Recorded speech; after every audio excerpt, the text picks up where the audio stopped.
자, 오늘부터 우리가 기초, 늘 그렇지만 우리가 기초를 든든히 세우는 그런 말씀을 우리가 함께 보도록 하겠습니다.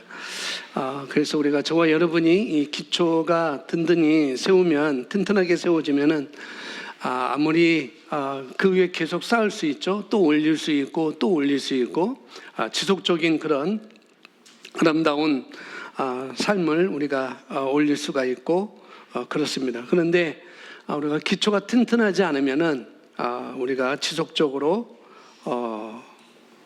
멀리 갈 수가 없고 또 쌓을 수가 없는 것이죠. 그래서 당장은 뭐 기초가 튼튼하지 않는다 할지라도 당장은 뭔가 된 것처럼 보일 수가 있습니다. 그렇지만은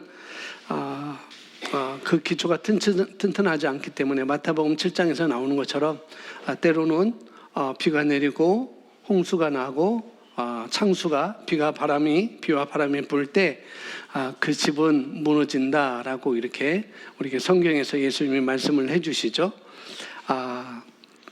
그래서 우리가 뭐 빨리 가면 좋겠지만 우리가 이 땅에 살잖아요. 더 살고 싶고 그래서 마스크도 쓰고 뭐 비타민도 잘 드시고 비타민 D도 영양제도 보양식도 잘 하면서 우리가 이 땅에서 살고 있는데 우리가 이 땅에 살고 있는 동안에 우리는 그냥 제자리에 있는 것이 아니라 우리는 전진을 해야 되는 것이고 또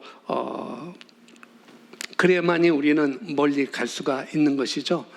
그래서 오늘 말씀을 잘 받으시기 바랍니다. 그래야만이 여러분이 관점이 바뀔 수 있고 여러분 위치가 바뀔 수 있어요. 그러면은 여러분 지속적으로 계속 발전해 갈 수 있고 하나님께서 예비한 그런 삶을 우리가 하나하나 발견하면서 갈 수가 있습니다. 그래서 오늘 말씀을 잘 보시면은 말씀을 잘 들으시면은 내가 뭘 바라봐야 될지 내가 뭘 어떻게 가야 되는지도 여러분이 말씀을 통해서 발견할 수 있고 여러분 영을 세우는 그런 중요한 시간이 될 것입니다. 그동안 우리가 관점이 제대로 되어 있지 않기 때문에 제한적인 삶을 살 수밖에 없었던 것을 우리가 볼 수가 있습니다. 관점이 바뀌지 않으면 그 관점 안에 우리가 갇혀서 또 다른 것이 있는데도 살지 못하게 되는 것이죠. 그래서 마치 우리가 두부콩을 그 백두를 떡시루에 넣고 밑에다가 발을 깔고 떡시루를 이렇게 떡시루에 콩을 백두를 넣고 물을 계속 주면은 콩나물을 만들기 위해서 물을 계속 주면은 처음에는 이게 되는지도 잘 안 보이고 물은 계속 빠져나가고 이게 과연 콩나물이 될 것인가라고 우리가 처음에는 의아해하지만은 그러나 계속 물을 주면은 그 물이 다 빠져나가는 것 같아도 일부는 그 두부콩에 그 백두에 물이 스며들어서 어느 일정 기간에 되면은 맛있는 유기농 콩나물이 되는 것을 볼 수가 있습니다. 이처럼 우리 그동안 그 고착화된 그런 관점, 그런 관념 그런 것이 있다 할지라도 계속 우리가 말씀을 계속 내 심령에 지속적으로 내리게 되면 우리의 잘못된 그런 관점, 잘못된 그런 접근을 우리도 바꿀 수가 있다는 것이죠. 그러면은 우리의 삶은 더 새롭게 바뀌어져 나갈 것입니다. 그러나 내 관점을 바뀌는 것은 단번에 되지 않죠. 계속 물을 줘서 콩나물이 되는 것처럼 그 조그만 콩이 콩나물이 되는 것처럼 우리 영 안에 우리 심령 안에 계속 말씀을 집어 넣으면은 어느 순간에 나도 모르게 그렇게 되는 것이고 그래서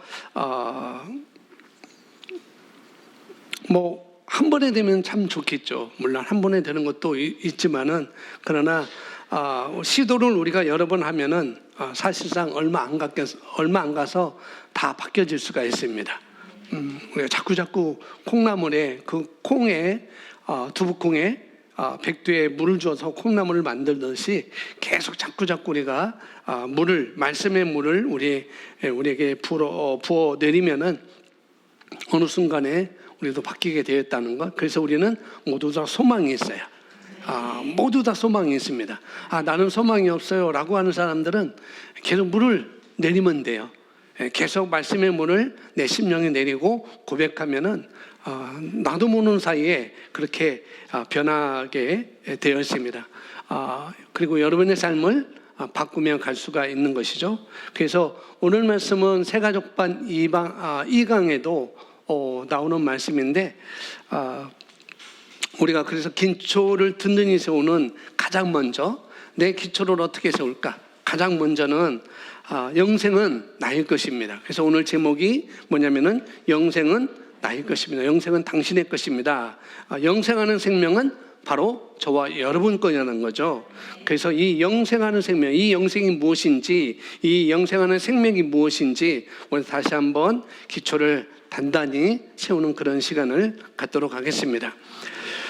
우리 그리스도인들이 저도 뭐 영생이라는 단어는 뭐 성경을 읽었지만 성경은 제가 신앙생활 하면서 한 달이 아니고 1년에 한 번은 꼭 성경은 신구약 다 중학교, 고등학교 1학년 때부터 1년에 한 번은 다 성경을 완독하고 정독하는 그런 시간은 제가 꼭 가졌습니다. 그래서 15년 동안 계속 신구약 성경을 계속 정독하고 읽고 1년에 일독하고 그랬었는데 15년 뒤에는 제가 얼마나 읽었는지 잘 모르겠어요. 그런데 영생이라는 것 성경에 나와 있지만은 이거 정말 이게 무슨 뜻이지? 이 영생이 뭐지? 정말 들어보지 못했고 이것이 진정한 의미가 무엇인지 제가 가르침을 받지도 못했고 또 성경을 읽으면서 이것이 어떤 의미가 있고 그런 것들로 제가 알지 못했습니다. 그러나 제가 새로운 피조물의 계시 JML을 우리가 알고 예수 선교 사관학교를 다니면서 거기에 나오는 책들을 읽으면서 영생이 이런 것이구나. 다시 한번 제가 새로이 관점을 갖게 됐고 그런 삶이 나의 것이라는 것까지도 알게 된 것이죠. 물론 예수 선교 사관학교 다니신 분들 또 책을 읽으신 분들은 저와 동일한 그런 생각과 그런 변화의 과정이 분명히 있었을 것입니다. 그래서 이걸 잘 모르는 분들은 제가 이제 복음의 신조의 내용인데 첫 번째 제가 강의를 들으면서 이 강의 내용을 제가 녹취를 해서 여러분들한테 전하는 말씀이거든요. 그래서 오늘 가장 기초 복음의 가장 중요한 위치가 그동안은 우리가 저도 모르게 십자가에만 머물러 있었어요. 십자가. 예수님께서 십자가에서 나를 위해서 죽으셨지. 그리고 부활하셨지. 그걸 알았어요. 근데 그 부활로 오는 거기 부활의 안에 있던 그 예수님의 부활하심으로 우리에게 주어진 것이 그냥 나도 나중에 죽으면 부활할 거야. 그냥 천국 갈 거야. 부활해서 천국 갈 거야. 그 정도만 알았지 그 이상의 것은 제가 알지 못했어요. 사실상. 그런데 이 복음을 알면서 정말 그 부활 속에 예수님의 부활 속에 정말 어마어마한 그 예수 그리스도를 통해서 우리에게 이루어 놓으신 것들이 어마어마하구나. 내가 새롭게 변화되는 거, 내가 새로운 몸으로 부활해서 천국 하나님 나라 하나님 왕국에 올라가는 것 그뿐만 아니라 이 땅에서도 우리가 어떤 삶을 살 수 있는지를 성경에서 이 부활의 말씀을 통해서 예수님의 부활을 통해서 우리가 알 수 있었다는 것.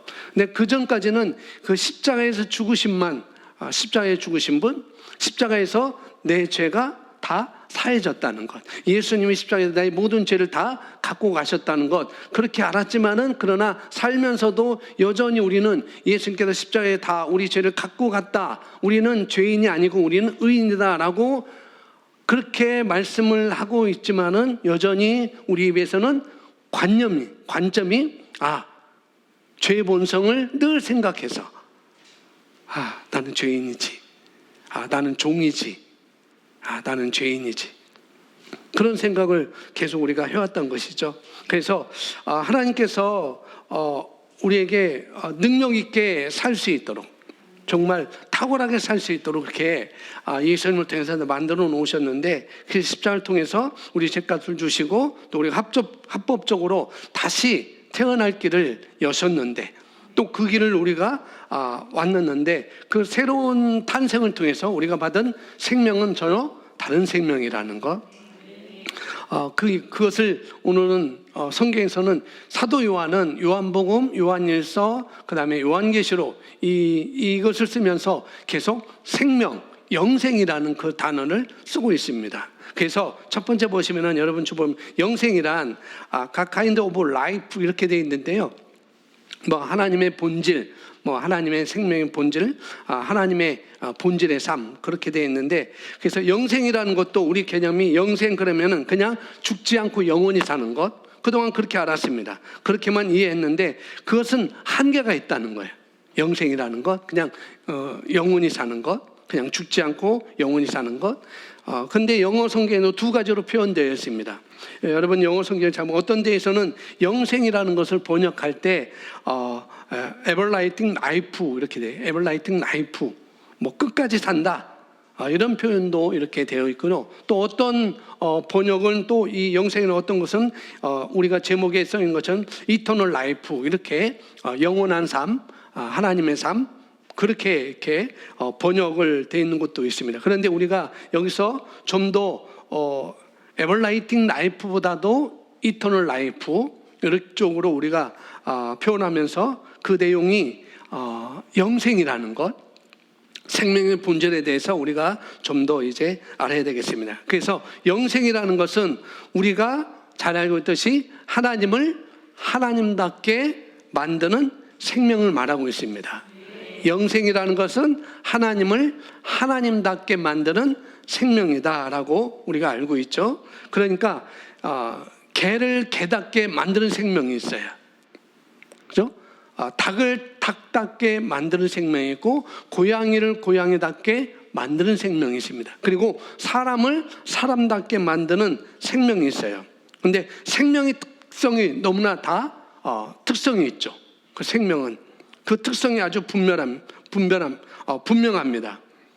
우리가 절대 혼동하지 않죠? 여러분이 놀이터에 가서 닭볕을 그걸 쓰고 있다고 해서 여러분이 닭으로 변하는 건 아니에요. 그죠? 그 쓰고 있을 뿐이지 우리의 본성의 특성은 사람이라는 거죠. 여러분 아이들이 아무리 잠옷을 뭐 악어 잠옷을 입든지 뭐 공룡 잠옷을 입든지 걔가 공룡이 되는 것도 아니고 악어가 되는 것도 아니에요. 그 아이의 특성은, 그 아이의 본성은 사람이라는 것. 우리가 그렇게 분명히 나타났습니다. 우리가 절대 혼동하지 않죠. 그죠? 아무리 탈을 크게 쓰고 있다가도 혼동하지 않아요. 헷갈리지 않습니다. 그래서 사람이 아무리 까맣고 아무리 조그맣고 무인도에 전혀 사람을 접촉하지 않았던 무인도의 원주민이라 할지라도 그 사람이 사람인가 원숭이인가? 라고 우리가 혼동하지 않아요. 우리가 처음 보는 동물의 왕국이나 다큐멘터리 시사 프로그램에서 아마존강에 처음 보는 그런 그 아프리카 원주민을 본다 할지라도 저게 사람이야? 저게 뭐 이상한 거네? 라고는 하지 않아요. 사람인데 저렇게 보이는구나. 저렇게 까맣게, 저렇게 빼빼 마르고, 저렇게 키가 크고, 그렇게 우리가 생각하는 것이죠. 절대 우리가 혼동하지 않습니다. 왜냐하면 특성이 너무 분명하니까. 그래서 모든 것은 그런 특성이 있어요. 그래서 하나님을 하나님답게 만드는 생명이 있다는 것이죠. 그것이 바로 영생이라는 것이고, 그걸 조회라고 우리는 표현하고 있습니다. 조회 생명, 그렇게 표현하고 있죠. 그래서 영생이라면 조회 생명, 그래서 하나님을 하나님답게 만드는 생명, 그것을 조회 생명이라고 이렇게 얘기했습니다. 그래서 이런 단어가 영어 단어는 조회, 이런 단어가 영어 단어는 아니에요. 제가 제목에 꾸브랑 단어 헬라어를 써놨습니다. 꾸브랑 단어 헬라어를 써놨는데 이 헬라어를 영어 표식으로 할 때는 영어 사전에 어떻게 나오지 않기 때문에 이 조회라는 것, 이 영생이라는 생명이라는 것은 다 영어 성경에는 다 라이프로 나와 있어요. 그런데 헬라어 조회, 그 꾸브랑 것이 조회를 영어 표식으로 알파벳으로 할 때는 GOE 이렇게 쓰죠. 여기 써 있는 것처럼 그렇게 써가지고 발음만 비슷하게 만든 거예요. 그래서 여러분이 아무리 여기서 나오는 것처럼 GOE 이렇게 이것을 영어 성경에 찾아봐도 없어요. 그건 아무리 네이버 구글 번역에서 찾아봐도 없어요. 그냥 이 조회라는 것도 사실 우리가 생명의 독특성, 그걸 우리가 잘 이해하기 위해서 그렇게 우리가 헬라어 조회라는 단어를 영어 발음으로 이렇게 GOE 이렇게 쓰는 것이죠. 왜냐하면 우리가 영생, 그 옛날에 그런 고착화된 그런 고정관념 개념으로 우리가 들어갈 수 있기 때문에 조회 그렇게 얘기할 때 우리가 하나님을 하나님답게 만드는 생명을 우리가 조회라고 이렇게 합니다. 그렇게 여러분 그렇게 알면 되겠습니다. 자, 첫 번째 보면 자, 영생이란 읽어보겠습니다. 시작. 그리스도 안에 있는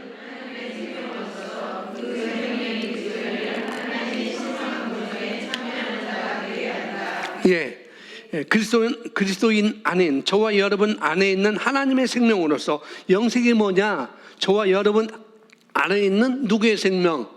하나님의 생명으로서 그 생명이 저와 여러분을 하나님의 신성의 본성에 참여하는 자가 되게 한다라고 이렇게 말하고 있습니다. 그러니까 우리가 거듭날 때 받은 생명이 바로 조회라는 거예요. 그 조회는 바로 하나님을 하나님답게 만드는 생명입니다. 그러니까 우리 이 조회를 잘 아는 것은 굉장히 중요해요. 조회, 하나님의 생명, 하나님을 하나님답게 하는 생명, 그렇게 하지만은 정확히 아는 것은 정말 중요하다는 것이죠. 내가 새로 받은 생명이 뭐지? 내가 거듭난 생명이 뭐지? 내가 거듭남으로 새로운 탄생으로 받은 생명이 뭔지 알면 그 생명의 최고치로 우리가 살아갈 수 있는 그런 존재로 우리가 전진할 수가 있습니다. 자, 두 번째, 영생은 하나님의 생명이다. 여기 조회라고 썼죠. 그래서 조회는 하나님의 생명이다 이렇게 말하고 있습니다. 그런데 우리가 이 조회라는 이 생명도 이 생명을 번역할 때 조회라는 생명을 갖다가 어떻게 해요? 한국 성경에 보면은 지금 예를 들면은 생명이라고 번역할 때도 있고 이 조회 생명을 어떻게 해요? 생명이라고 번역할 때도 있고 그 다음에 영생이라고 번역할 때도 있습니다. 우리 성경에 보면은 이렇게 다 섞여 있어요. 그러니까 우리가 한국어 성경만 이렇게 보면은 생명이라고 읽을 때는 이것이 조회라는 걸 우리가 알 수가 없어요. 이게 하나님의 생명이구나. 하나님을 하나님답게 만드는 생명이구나. 이것을 우리가 잘 알 수가 없습니다. 근데 영생이라고 번역된 그 단어는 우리가 이해할 수 있죠. 이 영생은 조회고 하나님을 하나님답게 하는 생명이구나라고 우리가 알 수가 있는데, 그런데 요한복음에서는 생명이라고 말할 때, 사도 요한이 생명이라고 말할 때 그 생명은 바로 영생 조회를 말하고 있다고 여러분이 그렇게 이해하시면 되겠습니다. 이것은 생명은 바로 조회구나, 하나님의 생명이구나, 그렇게 여러분이 읽으시면 되겠습니다. 자, 세 번째 있습니다. 세 번째 시작. 영생을 가졌다는 것은 영원히 사는 것 이상으로 하나님의 본성에 참여자가 된 것이다. 하나님의 본성을 주는 방식은 뭐냐면 하나님께서 본성을 주고 싶은데 그 본성을 주고 싶은 방법은 단 한 가지. 뭐예요? 낳는 방법밖에 없어요. 낳는 방법. 여러분 자녀에게 여러분의 DNA를 주는 것은 어떻게 해요? 낳는 방법밖에 없잖아요. 입양도 좋은 거지만은 입양으로는 될 수 없는 거예요. 입양으로는. 낳을 때만 여러분의 DNA를, 아빠의 DNA, 엄마의 DNA를 여러분 자녀에게 주는 거라는 거죠. 똑같이 마찬가지로 하나님의 생명을 우리에게 주고 싶은데 우리에게 주려고 하시는데 그 방법이 뭐냐? 하나님도 역시 이 세상의 원리를 벗어나지 않고 낳는 방법으로 우리에게 하나님의 생명을 주셨다는 거예요. 그래서 하나님께서 여기서 그래서 하나님이 내가 너를 낳았다라고 이렇게 표현합니다. 그래서 말씀은 너를 낳았다 이렇게 표현하죠. 성경이 예를 들면 우리가 믿음으로 우리가 붙들어야 될 말씀들이 여러 가지 다 믿음으로 말씀을 붙들어야 되죠. 그런데 예수님께서 이렇게 생각하면 내가 너를 낳았다라고 이런 의미를 저번에도 우리 새가족본에서 나오는데 그렇게 설명드렸는데 예수님이 탄생하실 때 천사가 어느 날 마리아에게 찾아오죠. 마리아에게 찾아와서 이런저런 얘기를 합니다. 내가 그 예수님께서 마리아의 몸을 통해서 낳았을 때 성령으로 말미암아 예수님은 탄생하게 됐죠.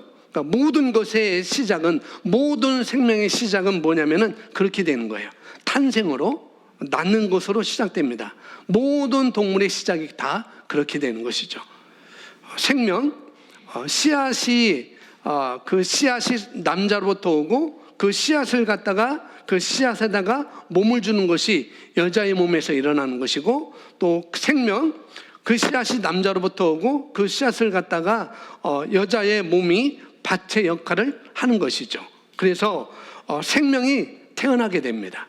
우리 자녀들은 그렇게 태어나게 되는 거죠. 그런데 이제 모든 인류는 그렇게 태어나지만은, 그런데 모든 인류는 어떻게 죄의 본성을 가진 남자의 씨로 말미암아 다 시작이 된다는 거예요. 왜?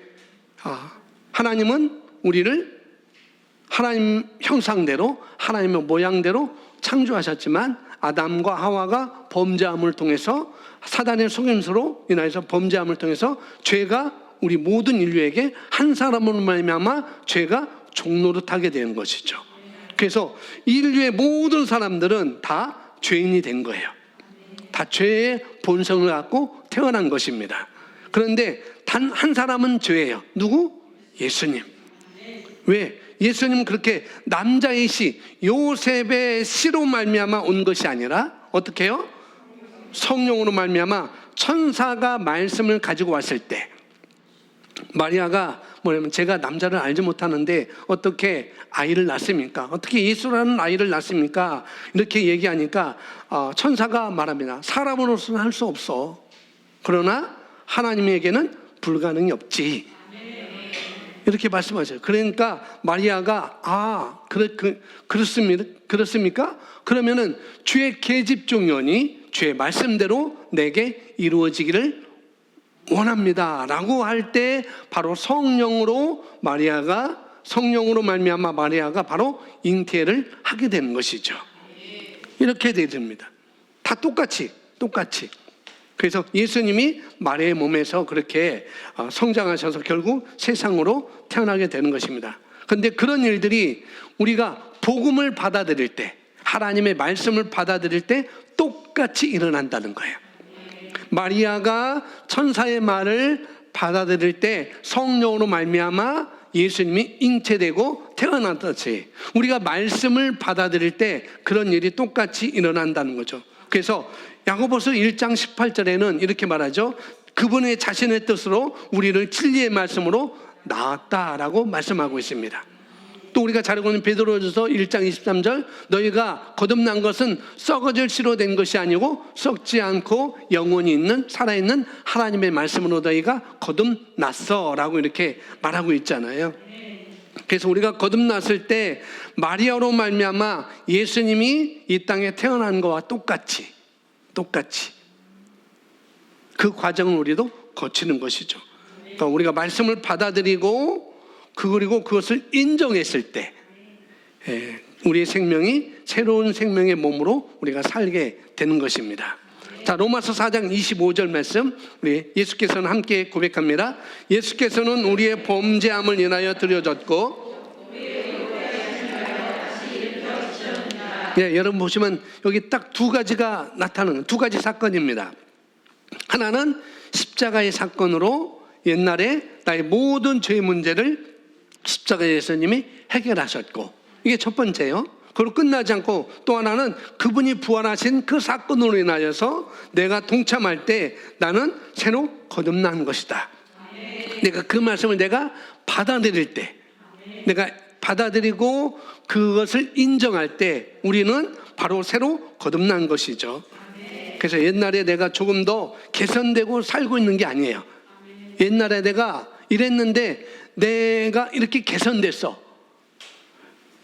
자, 이렇게 초가집을 슬레이트 지붕으로 개선된 그런 것이 아니라는 거죠. 저와 여러분, 그게 개선된 것이 아닙니다.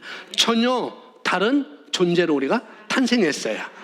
말씀을 내가 받아들이고 인정할 때 우리는 그 하나님의 생명을 받아들이는 것이고 하나님의 생명이 저와 여러분 안에 있게 된 것이죠.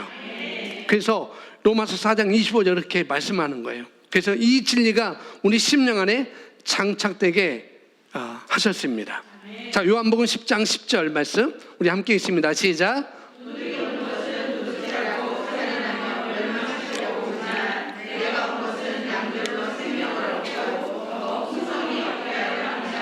예, 우리가 잘 알고 있는 말, 사실 이 요한복음 10장 10절 앞뒤 문맥을 보면은 이 말씀은 바로 거짓 선지자들에게, 거짓 교사들에게 한 것입니다. 그런데 거짓 교사들에게 말씀한 것이지만은 그 배후에는 뭐냐면은 역사는 배후에 그 거짓 선지자들 배후에 역사하는 사단의 역사를 지금 막 똑같이 말해주고 있는 것이죠. 그래서 우리가 그들이 결국 도둑질하고 살인하고 멸망하는 일을 누가? 마귀와 사단이 사람을 통해서 하고 있기 때문에 이걸 우리가 마귀의 일이다라고 우리가 이 말씀을 우리가 얘기해도 틀리지가 않는 것이죠. 그래서 예수님이 내가 온 것은 그러니까 예수님이 내가 온 이유는 뭐라고 정확히 얘기합니까? 내가 온 이유는, 내가 온 목적은 양들로 저와 여러분으로 모여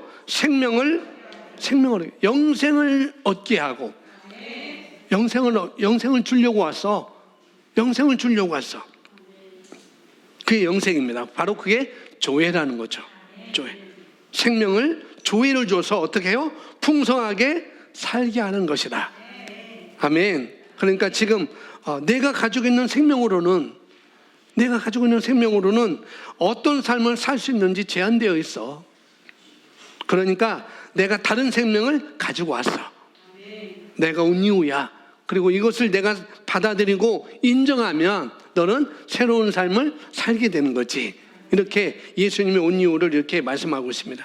다른 생명을 가지고 와서 생명으로 어떻게 해요?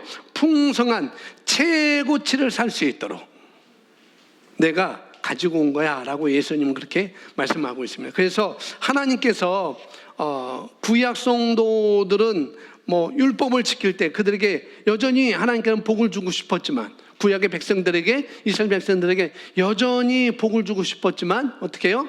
그 복은 상당히 제한적인 복이었습니다. 아주 제한적이었어요. 그런데 거듭난 우리에게는 다른 생명을 가지고 있기 때문에, 다른 생명을 우리가 가지고 있기 때문에 우리에게 주신 복은 구약 성도들, 이스라엘 백성들이 받았던 그런 삶과는 정말 비교할 수 없는 그런 좋은 것들을 우리가 받은 것이죠. 그래서 여러분, 책 중에 좋은 인생이라는 믿음의 말씀사에서 나온 책이 있는데 그 책을 보면은 바로 우리가 구약의 성도들보다 더 좋은 인생을 살 수 있도록 우리 이렇게 하나님께서 예수님을 통해서 우리에게 주신 것이다라고 그렇게 말씀하고 있죠. 자, 두 번째, 우리가 동그라미 두 번째 우리가 알 것은 이제 우리가 예수님은 왜 오셨는가입니다. 예수님이 왜 오셨는가? 자, 예수님이 왜 오셨을까요? 예수님이 왜 오셨어요? 예, 그게 100점이에요. 예수님이 왜 오셨어요? 라고 묻는다면 우리는 영생을 주시려고. 이게 이렇게 답이 딱 나와야 돼요. 이게 100점입니다. 십자가에서 죄 어쩌고 저쩌고 이렇게 오물거리면은 그건 100점짜리가 아니에요. 물론 그것도 예전에는 그게 100점짜리였어요. 우리가 이 복음을 우리가 모를 때는 그것도 100점 차이였습니다. 그러나 이제는 우리가 더 높은 차원, 우리가 그 전진한 그런 우리가 우리 받은 생명이 전혀 다른 생명이라는 걸 우리가 배웠기 때문에, 그래서 이제는 예수님이 오신 이후 그러면은 영생을 주시려고 이렇게 딱 나와야 되는 것이죠. 자, 요한일서 5장 11절부터 13절까지 우리 함께 읽습니다. 또 증거는 시작.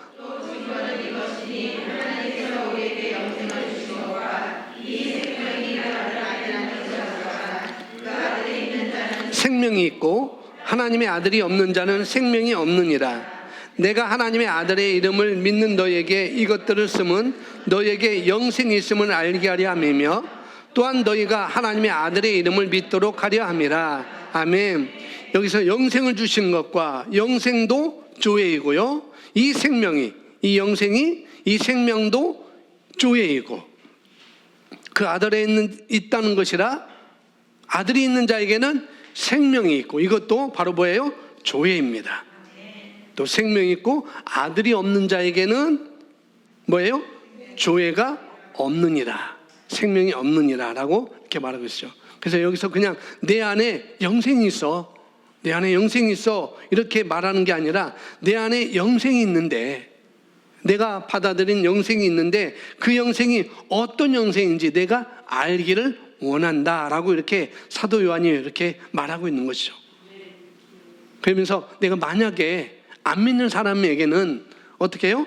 이 영생을 받아야 되는 것이고, 내가 믿는 자라면, 내가 예수님을 영접했다면, 내가 그리스도인이라면, 내가 거듭났다면 내 안에 있는 영생이 어떤 것인지 알아야 돼. 그 영생이 어떤 것인지 알아야 돼.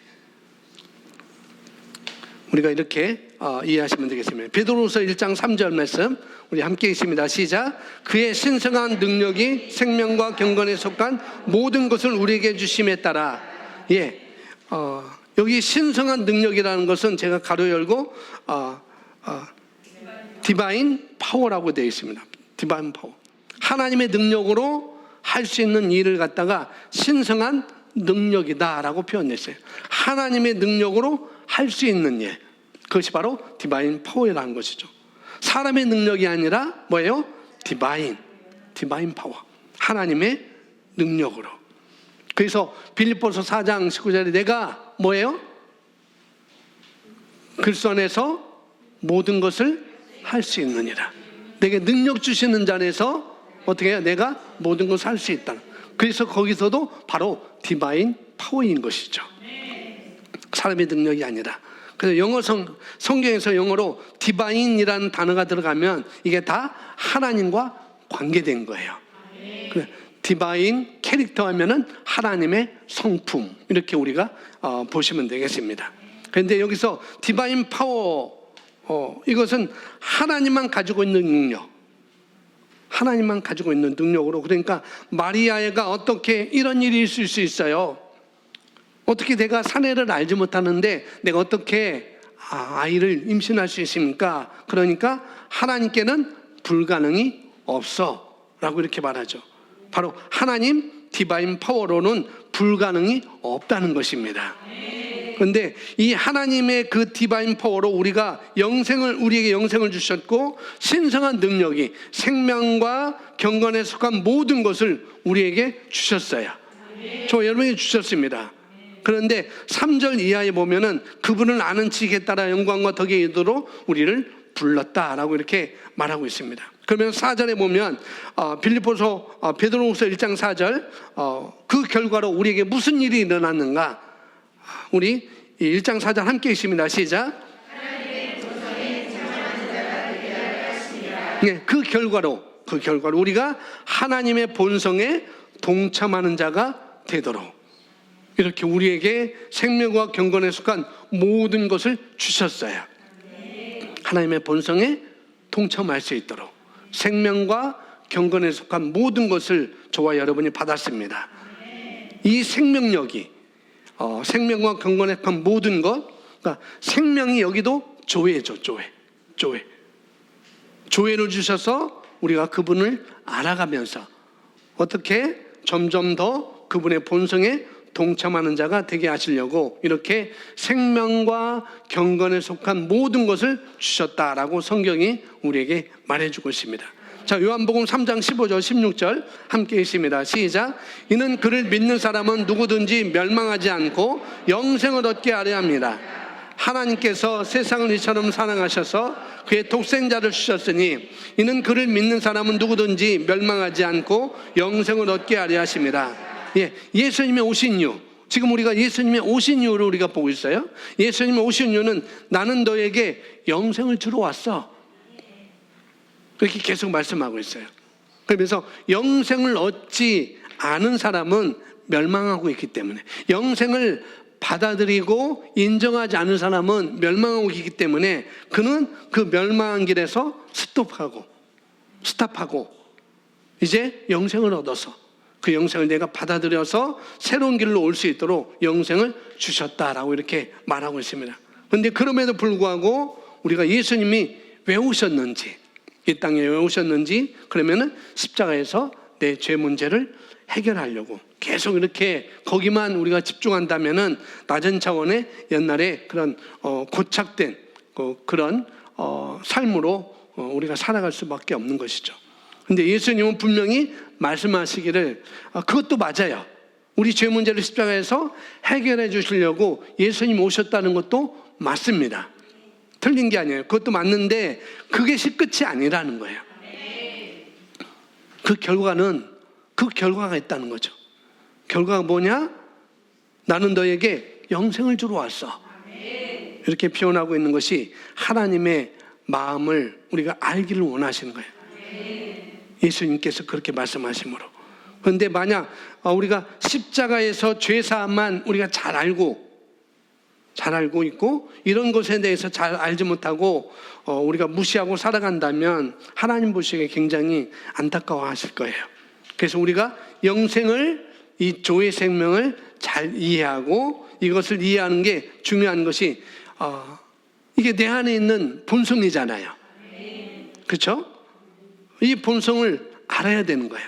내 안에 있는 본성이 뭔지. 예를 들어서 이런 것입니다.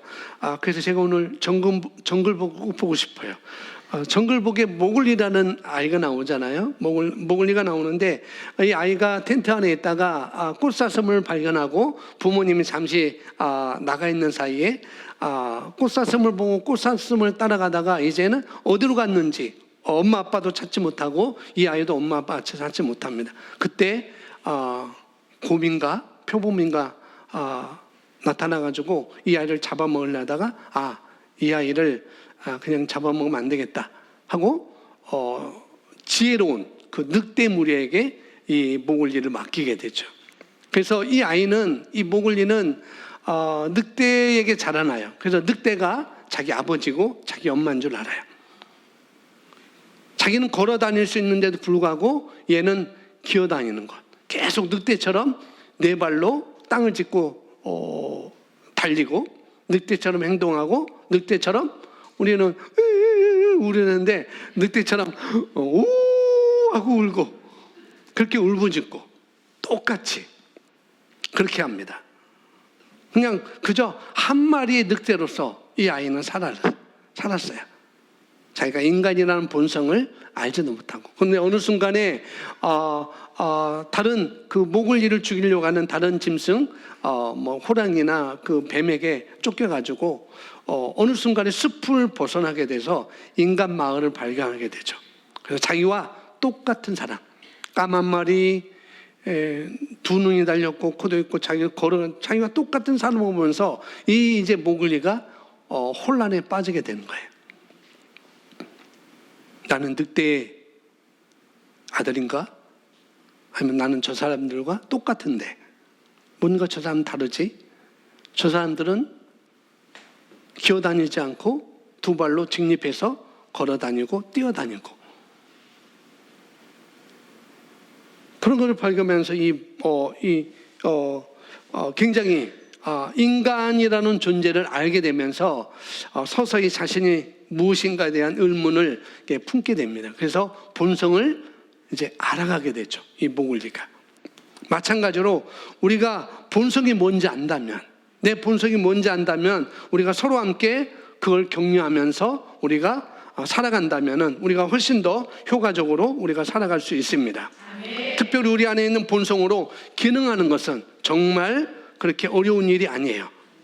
본성은 당연한 거잖아요. 아멘. 강아지가 짖는 게 당연하다, 안 당연하다? 당연한 거예요. 제가 제주에서 올 때 공항에 저희 잠시 이제 그 비행기 타려고 잠시 한 30분 동안 앉아 있었는데 그 저희 옆자리에 옆 칸에 쉬는 휴식 공간에 두 부부가 시베리안 허스키 종 그런 것 같아요. 제가 보니까 그런 예쁜 강아지를 갖고 있었어요.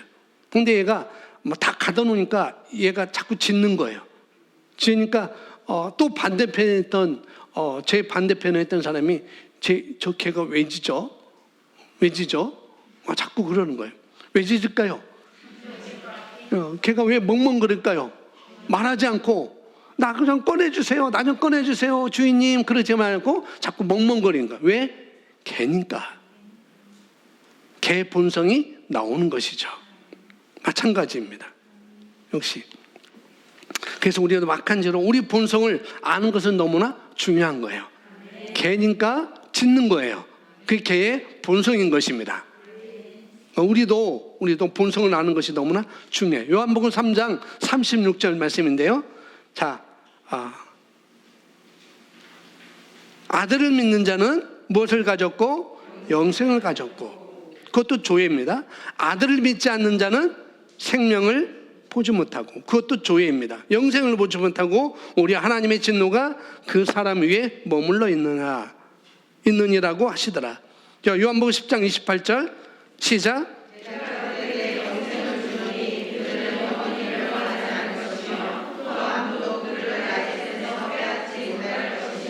아멘. 그래서 영생하는 생명의 본질이 얼마나 놀라운 것인지, 그 영생만 받으면 멸망하지 않는다라고 말씀하고 있어요. 그리고 아무도 그들을 영생을 받아들이고 인정한 자들을, 저와 여러분을 어떻게 해요? 나의 손에서, 하나님의 손에서 그들을 빼앗지 못할 것이다. 영생을 받아들이는 우리는 아무도 우리를 빼앗지 못합니다. 그래서 고린도전서 15장 56절부터 58절 쭉 보면은, 사망아 너희 쏘는 것이 뭐냐? 너희 쏘는 것은 죽음이다. 사망이다. 그렇게 말하죠. 그런데 예수님께서 십자가에서 우리 죄를 다 해결하고 부활하심으로 말미암아 죽음도 다 이기셨습니다. 우리의 삶이, 그래서 예수님의 부활은 뭐냐면은 죽음까지도 다스리는 삶, 그거 했다는 거예요. 부활의 생명. 우리가 그걸 인정하면 우리도 다스리는 삶을 똑같이 살 수가 있는 것이죠. 요한복음 17장 2절에 보면, 아버지께서 아들에게 모든 육체 위에 권세를 주신 것은 아들에게 주신 모든 사람에게 영생을 주게 하려 함이나. 하나님 아버지께서 아들 예수에게 모든 권세를, 그 육체 위에, 모든 육체 위에 권세를 주신 것은 아들에게 주신 모든 사람에게 영생을 주게 하려 합니다. 하나님께서 아들 예수님에게 모든 권세를 주셨어요. 그리고 이 땅에 보내셨습니다. 그리고 이 땅에 보내신 것은 바로 모든 사람에게 어떻게 그 영생을 주려고 하신 것이다 라고 말씀하고 있는 것이죠. 그래서 이 영생은 우리 모두가 다 받았습니다. 거듭난 사람이라면 다 받았어요. 아이들까지도 거듭났다라고 내가 받아들이고 인정한다면, 내가 말한다면 그 사람은 다 거듭남의 영생을 받았습니다. 거듭날 때 우리가 이 생명으로 다시 태어났으니까요. 그래서 우리는 이 영생을 다 받았습니다. 그런데 문제는 이 영생을 받았음에도 불구하고 예수님처럼 다스리는 삶, 이기는 삶, 그런 모든 것을, 하나님을 하나님답게 살 수 있는 그런 능력을 우리가 받았음에도 불구하고 어떻게 그것을, 그 영생을, 내 안에 있는 하나님의 생명을, 이 조의 생명을 실제화하는 것은 우리에게 아직 남아있는 거라는 거죠. 여러분이 여러분 자녀에게 돈 5만 원을 줬어요. 받았어요. 근데 그 5만 원의 가치를 실제화하는 건 어떻게 해요? 그것을 투자하든지 그것을 쓰는 데 있는 거잖아요. 5만 원 가졌는데, 이 5만 원, 대단하다. 이 5만 원 가지고 어디든지 내가 뭐든지 사 먹을 수 있다. 알아요. 그러나 그걸 내가 맛있는 아이스크림을, 내가 돼지발을 사 먹는 것은 그 돈을 실제화하는 것이죠. 쓸 때 그 돈의 가치를 실제화하는 것입니다. 마찬가지로 우리가 영생을 받았는데, 그런데 그 영생을 실제하는 과정이 저와 여러분에게는 남아있는 거예요. 영생이 조회 안에 있는데 그 영생이 있는, 그 능력이 있는지도 모르고는 사는 사람, 영생이 있는데 그 영생이 있는지도 모르고 사는 사람이나, 또 알지만 그걸 활용하지 못하는 사람이나 삶의 경과는 다 비슷합니다. 알아도 쓰지 못하고, 모르는 사람은 그 삶의 결과는 다 똑같다는 거예요. 그래서 우리가 이제 이걸 활성화해서 그걸 밖으로 풀어내는 작업, 인사이드 아웃, 내 안에 있는 것을 밖에 실제화하는 그런 삶으로 우리가 이제 전진을 해야 되는 것입니다. 그래서 사도 바울이 사도행전 28장에 로마에 끌려가는데, 배로 끌려가는데 어느 날 풍랑 때문에 멜리데 섬이라는 곳에 정착하게 되죠. 그래서 정착하는데 이제 먹을 거에서 이제 불을 피워요. 춥기 때문에 불을 피우는데 사도 바울이 나뭇가지를 들어서 불에 던져 넣을 때 거기에 뱀이 있었어요. 그 뱀에 사도 바울이 물립니다. 근데 거기에 있던 원주민들은 뱀에 물리면 다 죽는다는 걸 알아요. 독사에 물리면은 그 독으로 다 죽는다는 것을 압니다.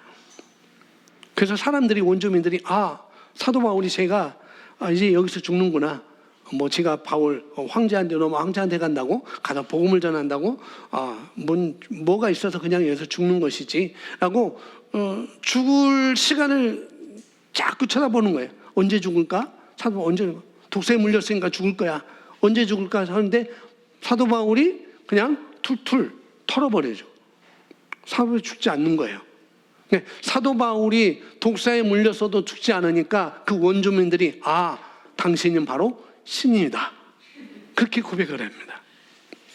그래서 예수님께서 예수님도 이렇게 그래서 우리가 알 수 있는 것은 자연인은 독사에 물리면은 당연히 죽는 것이 마땅한데 당연한 것인데 사도 바울 안에 있던 영생하는 생명이 활성화되니까 활성화된 상태에서 그의 이 독사의 독을 독사의 독의 해를 받지 않은 것이죠. 마치 예수님께서 마가복음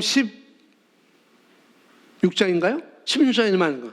믿는 자들에게는 이런 표적이 따르겠다라고 하면서 5가지를 말씀해 줘요. 첫 번째는 귀신을 쫓아내며 새 바람하며 그 다음에 무슨 독을 마실 자라도 해물 받지 않으며 뱀을 집어 올리며 병든 사람을 손을 얹은 즉 나으리라 하리라. 그렇게 예수님 말씀하시죠. 그러니까 영생하는 생명의 본질이 활성화된 상태에서 일어나는 일들에 대한 그런 상황들을 마가복음 16장에서 우리에게 말씀해 주고 있죠. 자, 믿는 자는 영생을 다 받았으니까요.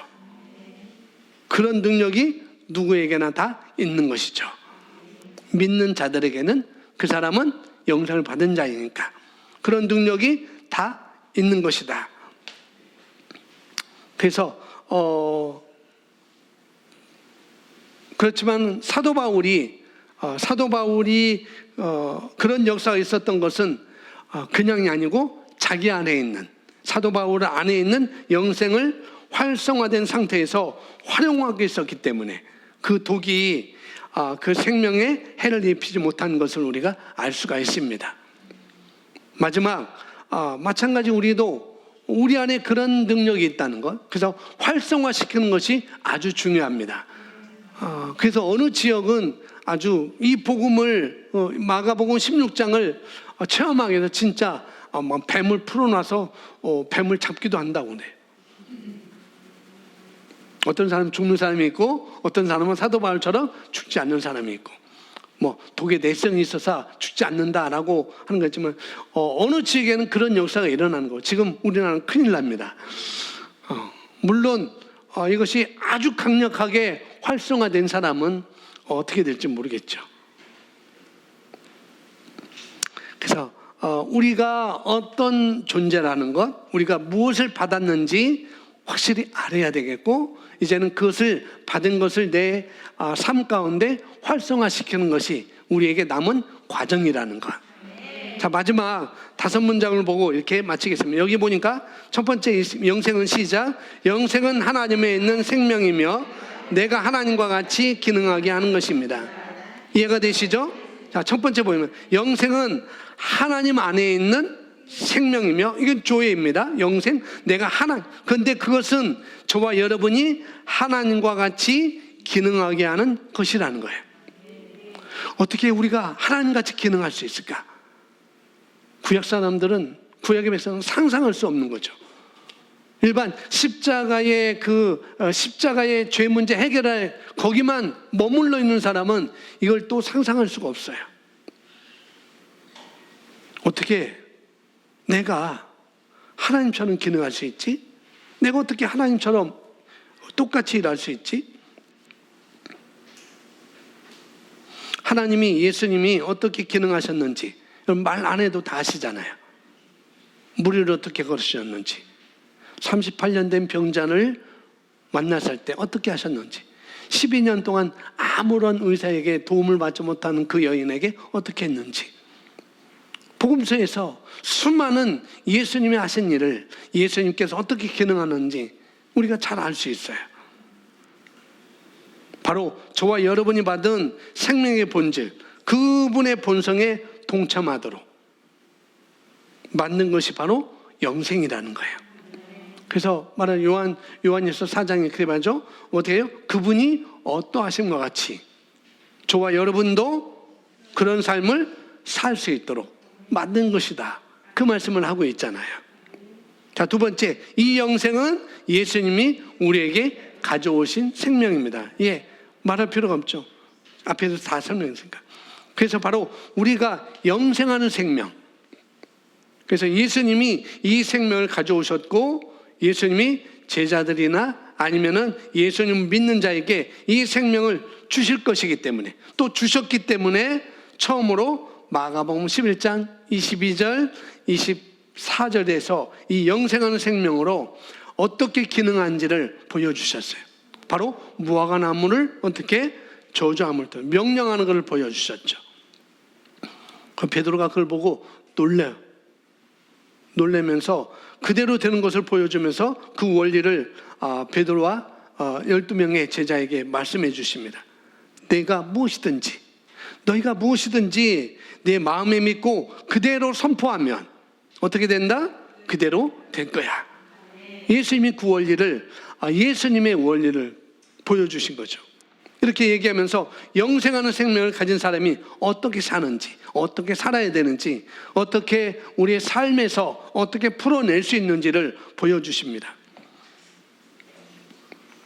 구약에는 기도해라, 금식해라, 부르짖으라 라고 이렇게 말하고 있지만은, 그런데 신약에 오게 되면은 우리의 생명의 본질이 달라졌기 때문에 우리는 이제 하나님과 같이 기능하는 그런 영생 생명 조회를 받았기 때문에 우리는 선포 기도를 할 수가 있는 거죠. 달라고 부르짖고 애쓰고 그런 것이 아니라 우리는 어떻게 해요? 이제 선포하면 되는 거예요. 예수님이 선포하셨듯이, 하나님이 선포하셨듯이 상황과 환경에 따라 그때마다 선포하셨고, 예수님도 똑같이 말씀을 선포하셨어요. 그래서 그 상황을 완전히 더 좋은 인생으로, 더 좋은 삶으로 만들어 주셨죠. 역시 우리도 그렇게 할 수 있는 것이 바로 저와 여러분이 받은 생명이라는 거예요. 자, 이 생명을 가진 사람은 멸망할 수 없습니다. 이 영생은 이 세상을 이길 수밖에 없는 그리스도의 본질입니다. 예, 그러니까 영생하는 생명을 가져오려고 그 영생을 우리가 받았다면 우리는 이기는 삶, 우리는 다스리는 삶을 갖게 된 것입니다. 아멘. 그러니까 그리스도인은, 저와 여러분은 뭐예요? 다스리고 살아야 돼요. 아멘. 그런데 이 다스림은 우리가 훈련해야 돼요. 그냥 되지 않습니다. 처음부터 다스려지는 게 아니라는 거죠. 훈련해야 됩니다.